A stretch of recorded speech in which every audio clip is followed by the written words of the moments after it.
So sometimes when it comes to parenting, the responsibility of parenting is left onto the moms.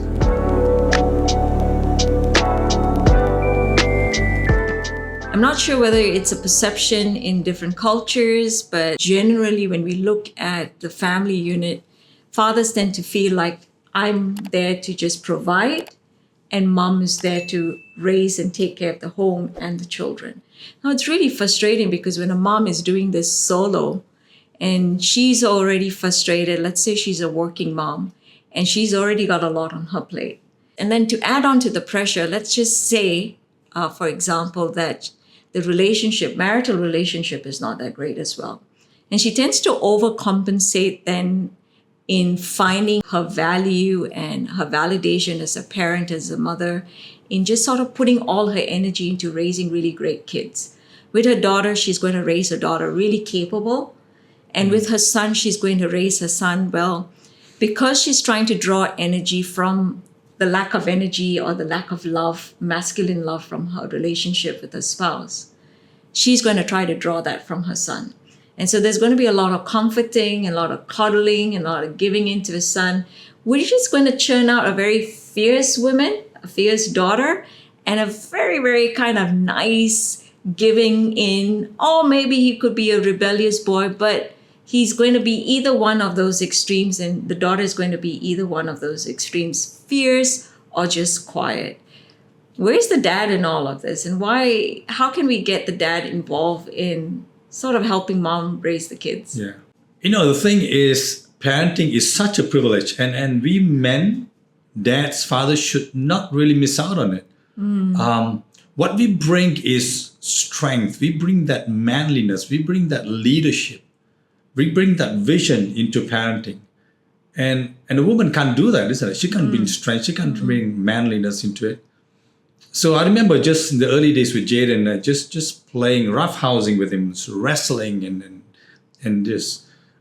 playfully punching and doing all of that, just rolling on the grass and stuff like that. I remember it's such a unique experience for both of us, for him, because he's experienced that the strength of the father with him and just pushing against it. He's learning strength, he's learning manhood, learning manliness, and that cannot come from a mom. Yeah, absolutely. And you don't want to miss out on that. And likewise with Zara, and I remember just showing her how much I love her, just cuddling her and telling her how beautiful she is and helping her see she's precious.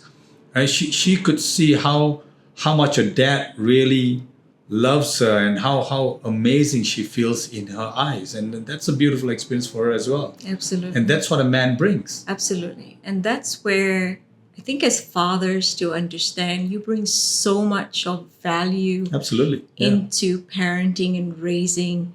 As I always say, not raising kids, we are raising adults. Yeah. And so much of value. And I think of a father as a man, you understand the value of yourself.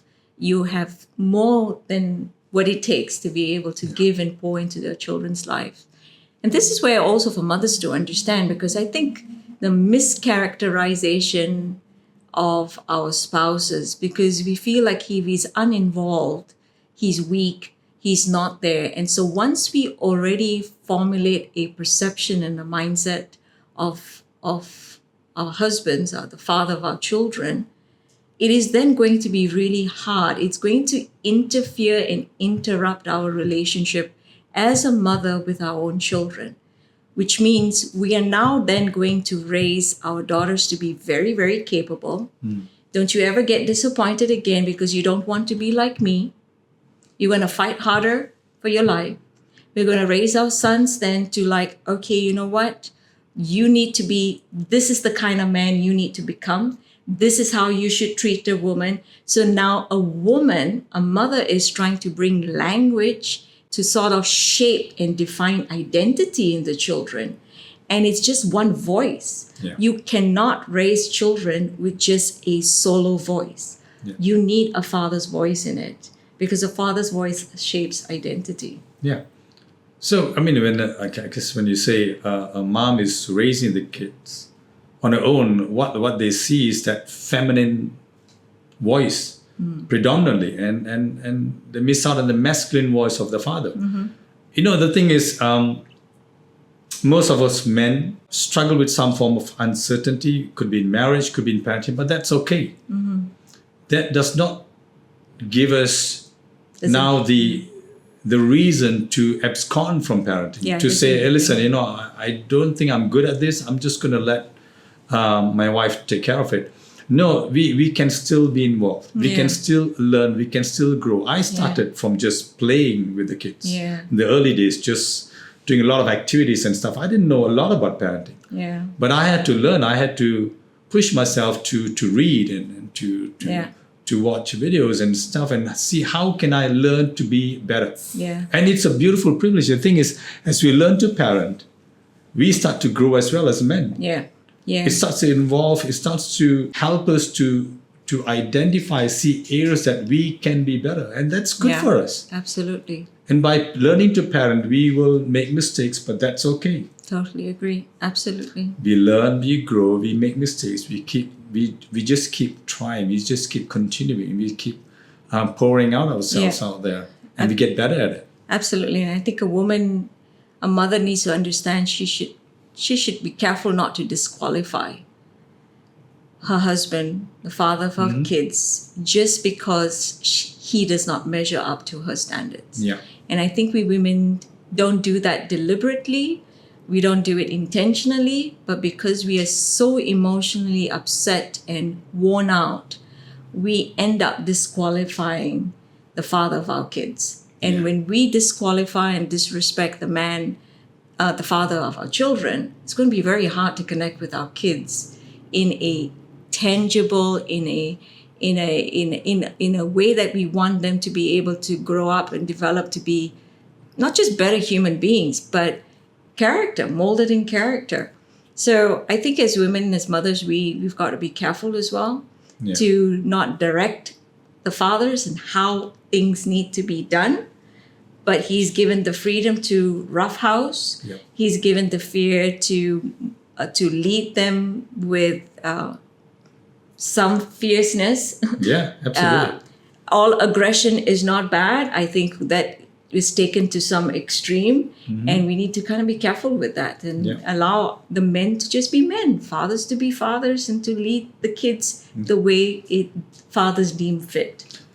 Well, let the man be men, right? And quite often they say the marriage precedes parenting. So it's a tango that we learn to come to some form of balance between the man and the woman.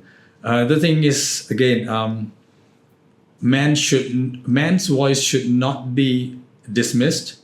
Because what he brings is equal to what the mom brings as well, and it's equal and it's important. The affirmation that he brings to a son and a daughter, the comfort, sometimes even the words of correction when he's disciplining them, being involved in all of that. In every sphere of parenting is involved that he is important that he's involved in it, because he brings a balance, he brings character, he brings masculinity to the whole equation. And we need both. Just like the yin and yang, we need both in parenting. Absolutely. I totally agree with that. And I'm going to end with this, just saying this. And I think it's crucial to put it out there, because we have got a lot of children today who are being psychoanalyzed, being sterilized, going through this therapy because moms feel that, my son today has ADHD and he needs to go see a psychologist. My daughter today is struggling with anxiety and she needs to go and see a therapist.